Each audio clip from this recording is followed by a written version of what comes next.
High, আমি নীলিমা হালদার কলকাতা থেকে বলছি। অপরাজিতার তৃতীয় পাঠ, কণ্ঠে নীলিমা। সারা রাত তার ঘুম হয়নি, সে জেগে বসে রয়েছে। এদিকে ইন্দুও ঘুমোচ্ছে না। ইন্দু বায়না ধরেছে সে জানলার পাশে বসবে। তাই ইন্দুর মা অপরাজিতাকে রিকোয়েস্ট করলো যদি সিটটা চেঞ্জ করে নেওয়া যায়। এদিকে মনে মনে অপরাজিতা সেটাই ভাবছিল। সে বলার সঙ্গে সঙ্গেই রাজি হয়ে যায়। তার জিনিসপত্র নিয়ে সে ওপরের সিটে উঠে যায় এবং ব্যাগগুলো রেখে নিশ্চিন্তে ঘুমিয়ে পড়ে। বেলা গড়িয়ে বিকেল হয়ে এলো।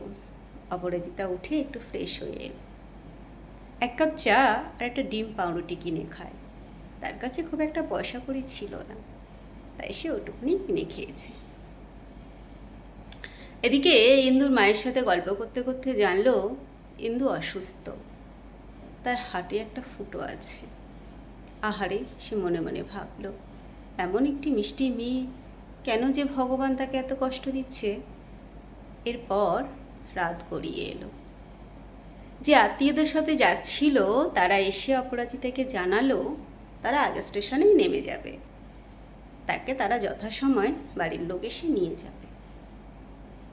এরপর রাতে অপরাজিতার শরীরটা একটু খারাপ করলো।